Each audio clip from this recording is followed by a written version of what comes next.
Oh man, this is it. This is it. Been waiting for this game to come out. It is so hype. I am so ready.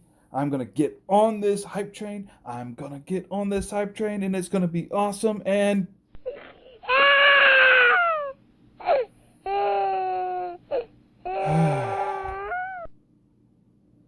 never mind. Greetings, gamers! It is I, Gamer Monster, and finally, we're here in Genshin Impact, the biggest, hypest gacha game to come out this year, and probably for a while. But what exactly is Genshin Impact? Well, that's what we're here to look at. Genshin Impact is, as you can see, a anime style open world game. If you want to get a real quick 5-second review, here it is. Did you like Zelda Breath of the Wild? If you did, you'll like Genshin Impact. If you didn't, you probably won't like Genshin Impact either.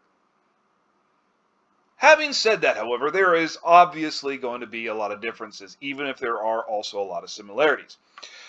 The similarities are this open, beautiful world that we have before us. The fact that as you're exploring, you can do things like glide, swim, climb just about everything. Obviously, there's monsters to fight, secrets to discover, ingredients to collect, so you can do some crafting. And you know what? While I'm here, I think I'm going to get this little spirit dude here. This is one of the things that you can do. You can find these little spirits, and they lead you to some treasure or some other sorts of goodies. I have no idea what that red thing is, but I digress. Let's keep following this guy and see where he goes.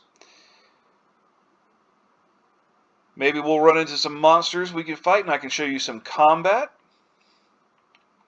Okay, this is a really long trek. Usually they're closer than this. There we go. I see the little statue thingy now. Okay. Oh, got an achievement. There's the chest. Open chest. And there is loot. Alright. So exploration is a major part of the game. Especially as you're leveling up. You can find all sorts of things just lying on the ground that you could use for crafting, like these pine cones. And I recommend that as you explore, if you see something shiny, go ahead and pick it up. Pick it up. You'll never know when that might come in handy. All right, let's head back to where we were, and I'll actually show you some combat. I'll ignore the shiny stuff for now just to get there. There we go. Before we begin, combat in Genshin Impact somewhat resembles your typical gacha game in that you have certain characters that are in a gacha that you have to try and get. And each character has their own unique abilities. Usually they have a basic attack, they have an elemental attack, and then they have an elemental burst, which is kind of equivalent to an ultimate power, because you have to charge it up and all that kind of stuff. But in addition to just having your character's abilities, as you can see, you have a party of 4 members, and each one is attuned to a specific element. And as you do their elemental attacks, you'll combine elements for other various effects. A great example is, if you see on my party listing there, Barbara down at the bottom, she is a water unit. If I attack using her, any of her water attacks, which her basic attack actually does inflict water damage, they will, she gets the enemy wet. If I then switch to my current character, Mr. Chung Young here, he is an ice character. So if he uses an ice ability on a wet enemy, they then freeze. You also have other things like if you use a fire ability on a wet enemy, it vaporizes and does extra damage. Things like that. So I'm going to go down here. I'm going to activate this ley line, do some combat so you can kind of see how it goes. And don't laugh at me if I suck.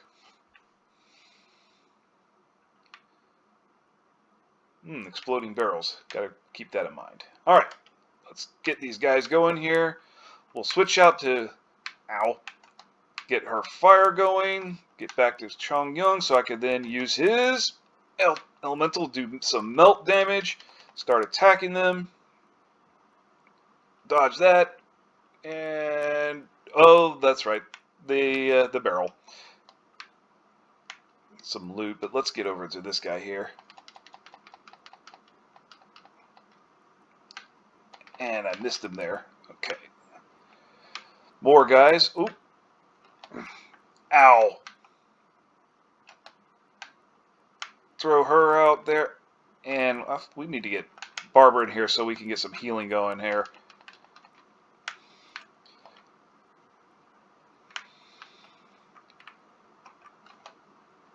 See how he froze?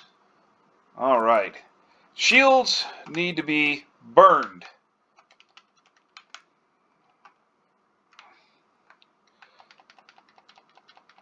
Get some electricity going.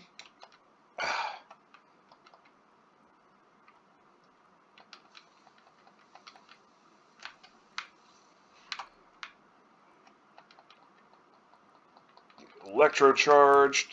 How about some more fire? So I can then...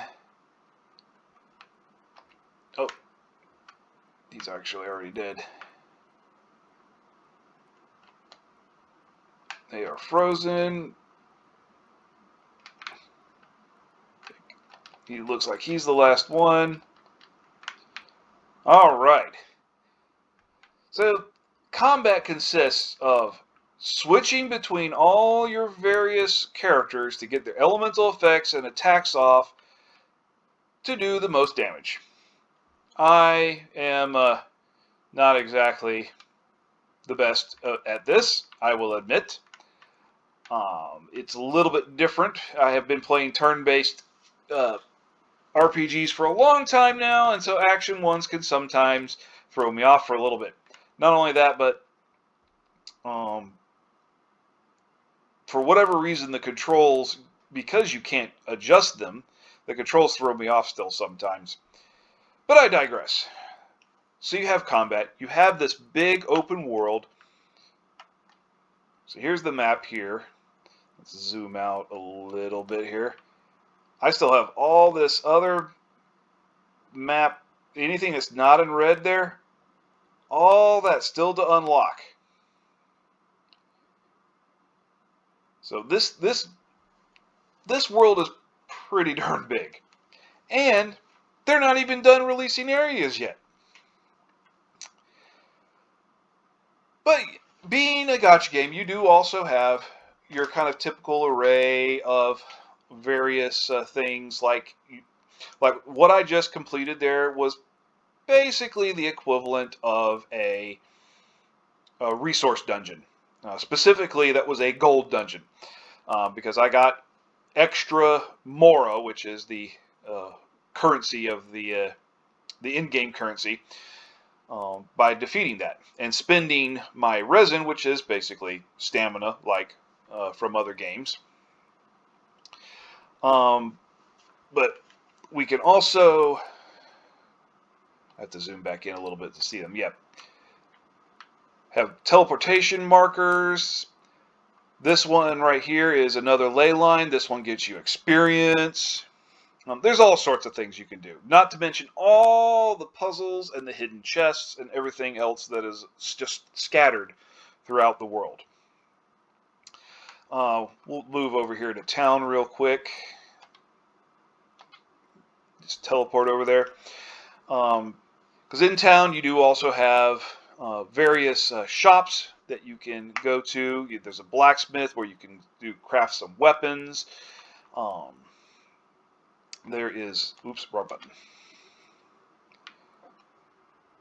There's the general goods store there. This alchemy area where you can do some more crafting for all sorts of just different various things that you'll need as you go throughout the game. Actually, let's cancel out. I don't need that right now. There's food that you can eat for healing effects and other things as well. This is the Adventurers Guild, where you can send characters out on expeditions once you unlock them, as well as this is where you'll do your dailies, which, by the way, are very important because they are a excellent source, and later in the game, one of the few sources of adventure rank experience, which is kind of how your overall account level. Obviously, individual characters have their own individual levels as well, but your account level really is what determines where you are in the game, because that's how you unlock things. Not to mention getting rewards as well. Speaking of characters, let's go ahead and take a look at the character screen. So this is my Chung Yung here. Obviously, being an RPG, you have various attributes. And you can equip your characters with weapons. I have my 4-star The Bell greatsword for him, which has a pretty cool ability on it. But then you also have artifacts, which a lot of your power comes from artifacts. If we select them, as you can see, this right here is the instructor's pocket watch. Not only does it give him some stats, but then there are set bonuses. Like currently, he is wearing 4 pieces of the Resolution of Sojourner set, which gives him extra attack and crit while he's doing his charge attack. And like most gacha games, all these things, weapons and artifacts, come in various rarities of increasing power. There's also the Constellation. This is your dupe system. As you get duplicates, you will get the ability to unlock these nodes, and they just add more power and more functionality to your characters. In this game, they can really affect how a character plays, depending on the character. It's not just stat increases. For example here, just the very first Constellation unlock gives me Ice Unleashed, which would make it so that the last combo of my normal attack sends out Ice Blades, doing cryo damage to all the enemies in their paths. That's a pretty significant upgrade right there. Talents are your character's abilities. These also can be leveled up, and in addition to your combat stuff, every character also has kind of a non-combat passive talent here as well. Like he is particularly quick on expeditions in Liu, or however you pronounce that place there. And just the profile is just their character information and voiceover stuff, story, that kind of thing.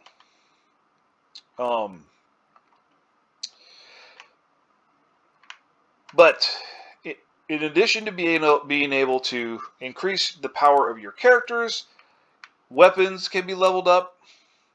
Not only can they just be increased in power, like this here Ferris Shadow, which I've increased to +5, but duplicates can be fed into weapons to increase their special abilities. In this case, unbending. Artifacts the same way, except that you don't use dupes per se. You just increase their levels. Okay. Now that we've talked about characters, we should talk about how you get characters. This is a gacha game, and so there's a gacha called Wishes in this one.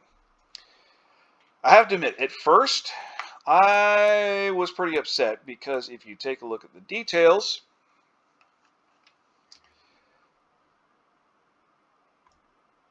and go down to, here we are, the rules. Base probability of winning 5-star character is 0.6%. 0.6. 0.6. That has got to be the lowest 5-star rate I have ever seen. Even 4-star base probability of a 4-star is only 5.1%. What this translates into is you get lots and lots of 3-star stuff, most of which you won't use. There are some good 3 stars to look out for, from what I understand, but most of them they're stand-ins until you can get your 4-star and 5-star stuff back. Now it does have a pity system that after 9 pulls of 10 shots, I should say, gets 90 total pulls, you are guaranteed to get a 5-star. That makes things a little bit better. There is also a rumor, and I have no idea if this is actually true or not, but there is a rumor that they're going to be decreasing that to only 5 10 shots, 50 pulls. If they do that, that would be really good. Because obviously, as we were looking at the constellations, to really unlock a character's power, you need duplicates. And getting duplicates of 5 stars? Yeah, that's not happening. Not without pulling tons and tons of times.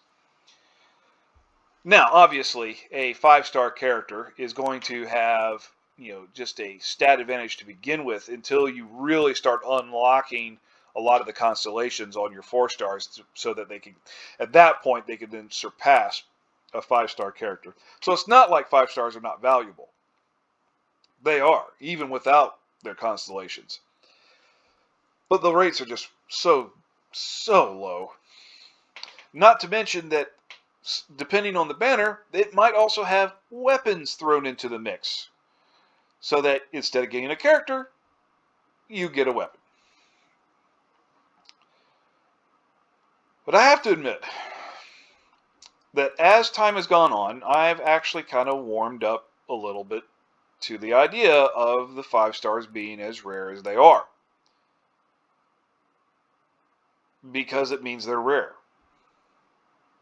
Instead of having to have a team of nothing but 5 stars, it makes 4 stars much more valuable. Now the 3 stars that you get a lot of are still kind of like eh. And I wish there was a better way of handling the lower rarity things so that they could actually be useful for more than just fodder. But the way this game is designed, all of these characters can be useful. Even Amber, a character you get for free, and the community pretty much agrees that she's trash. Even Amber, if you really liked her, you could use her. You could finish basically, as far as I can tell, everything in the game if you power her up and use her. Sure, there might be other characters that are better, but she's still viable. Because, once again, this game doesn't require nothing but 5 stars. And as such, I think I might actually be okay with their rates. Now, I have to admit that I say that, and then the gotcha gamer in me goes, must have 5 stars, must have 5 stars. So much so that I re-rolled a couple of times until I got one. That's not on this account, because that account's still too fresh. I needed to have an account where I'd gotten a little further down the road to be able to show you guys all this stuff. But I digress. So really, it's kind of up to you on how you want to do it. But this game is definitely playable, free to play. You don't have to spend a dime. All right. That pretty much is Genshin Impact. I mean, sure, there's plenty of like specific things that I haven't been able to show you guys because I haven't unlocked them, like the in-game Spiral Abyss, which is kind of like a tower mode. The first couple floors are pretty easy, and then it gets really, really hard as you get deep down in.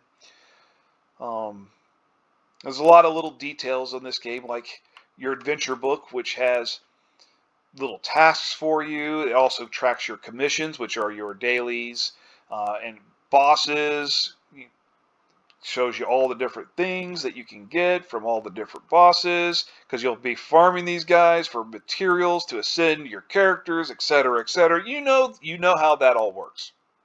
You know how it all works. None of that kind of stuff is different.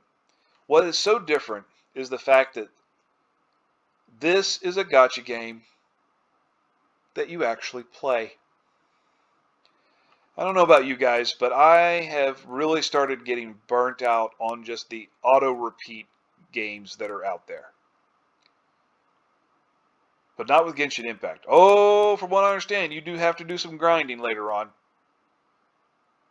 But you have to play.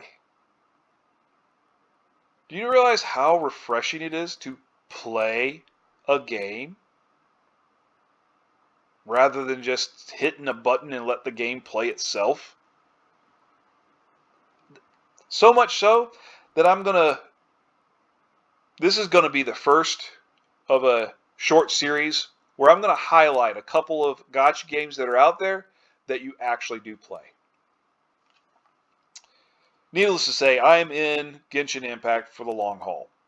Sure, I'm going to be going a lot slower than a lot of people because, my free time is more sparse these days. Yes, I can talk, I swear. Um, but uh, but I'm in it for the long haul because this game is awesome. If you haven't been able to tell from how I've been describing everything, this game is a ton of fun. I thoroughly enjoyed Breath of the Wild, and so I'm getting all that goodness plus anime gotcha goodness on top of it. So that is cool. Yeah, I'm going to work on that other account where I actually managed to pull a 5-star. I'll get them built up and get that going. But how about you guys? Have you jumped on the hype train? Have you been playing Genshin Impact since launch? Or are you just now going, hey, what's this? Ooh, that looks cool. Either which way, sound off in the comments below. Let me know what you think. And of course, as always, thank you so much for watching. And until next time, laters.